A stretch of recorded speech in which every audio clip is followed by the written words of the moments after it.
Arsenal 1, Wolverhampton Wanderers 0.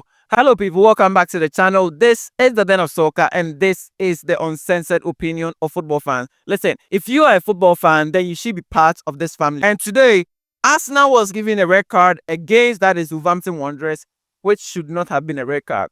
There was also a red card which should have been given to Wolverhampton Wanderers, which was not given. First of all, what is wrong with Mikel?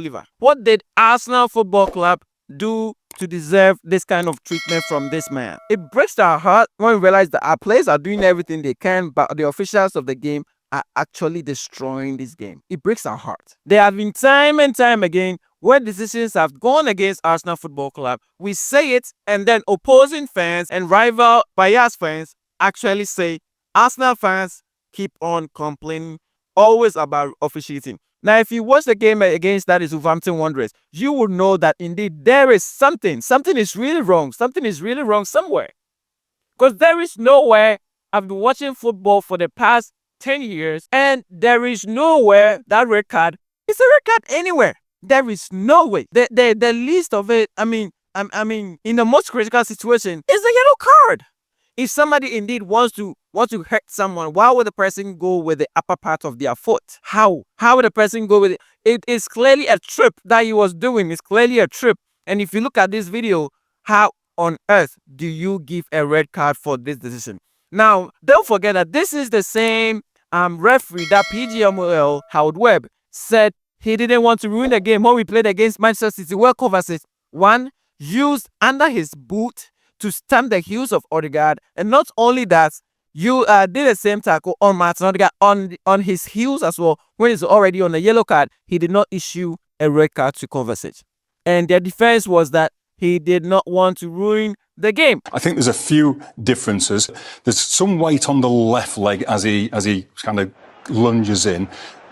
The right heel hits the ground, and then the contact is a little bit more to the side with a kind of like an upright foot as opposed to a side-on foot that we saw with Gusto. So what about the second one? I do. I mean, obviously the VAR can't get involved. The second yellows are something that the VAR is not able to get involved in. But yeah, I think he was an extremely fortunate player to stay on the field of play. Of course, the referee, one of our best referees, one of the best referees in the world, Mikel, will no doubt review that. He doesn't want to have a negative impact on the game by overreacting. This is the same referee against Manchester City who gave Arsenal Trossard a second yellow card for kicking the ball away. Did he not want to ruin the game? Now, this is the same referee, let me remind you, about 2 seasons ago, gave Martinelli 2 yellow cards within 4 seconds. There are people who keep on saying, oh, he's a national fan, that is why he's talking like this. Now, let me tell you something.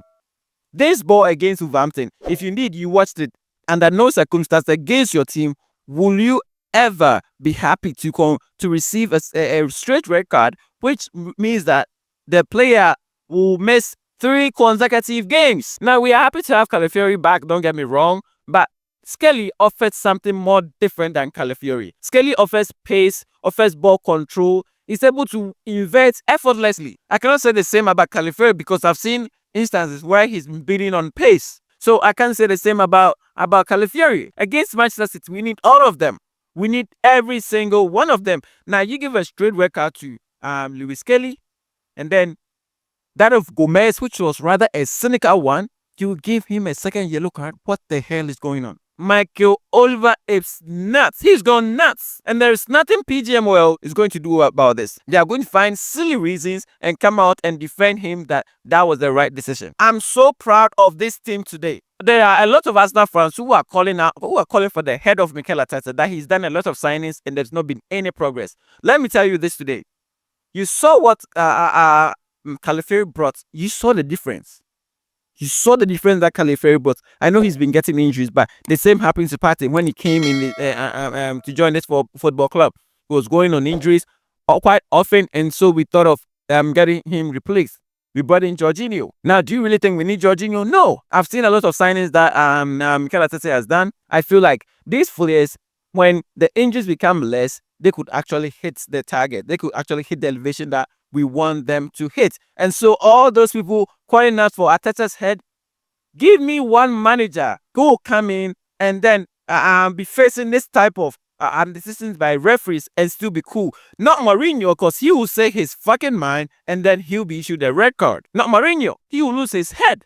Who? Conte, he will lose his mind. Mention one manager or coach you are going to bring in this football club and be exposed to this kind of shit show and stupid decisions and still remain calm. Mention one. All the people saying he spent this money, he spent that money. Did you ever consider the fact that Arsenal Football Club has been a club that does not purchase anything for a long time now? Since Wenger, we buy them young, we use them, they get the market value and we sell them off. How many times have we seen that? Did we ever go in and buy that is a top name out there until that is the time when Unai Emery came and signed that is Nicolas Pepe? Even that he was a flop. Now this manager has come in and has signed players 100 million, 105 for Declan Rice, has signed Calafiori, has signed goalkeepers and all that. We know that. But did you ever consider that before we can compete against the likes of Manchester City, against Liverpool, against the top 4 teams, did you ever consider the fact that we actually need to make signings that will put us into those brackets that we need to compete? Signing those players did not mean that we are going to win the league. Signing those players means we are going to compete, and when the opportunity presents itself, we are going to win. And that is exactly what Arteta is doing. There have been a lot of decisions going against it, but none of them could I possibly say it's his fault, except the fact that some games he put Thomas Partey at right back. Credit goes to Martinelli. In this game, Martinelli ran his socks off. When you look at all the players, Martinelli, Trossard, Kai Havertz, they ran their socks off. We need a striker, but we cannot also neglect the work rate of Kai Havertz. We need him to score. Yes, he missed chance, he missed sitters. He should have just had the ball in the net like a chance he got. He missed it, yes. But his work rate, we cannot deny that. And that's something we cannot take away from Kai Havertz. We need a striker, of course, but I think at the moment that we don't have a striker, Kai Havertz is our only option. If you're an opposing fan, let me know your thoughts. If you really believe that Lewis Skelly's challenge deserved or wanted a red card, let me know. I don't want to be like I'm paranoid or whatever, but let me know in the comment section. If this is the first time you're watching, make sure you hit the subscribe button, make sure you hit the post notification bell, make sure you leave your thoughts in the comment section. But I'm glad that today we came back and then won this game, because that is what big clubs do. When you go down by 10 men, you still do not have to lose hope. You have to come back and try to win the game and not sit back.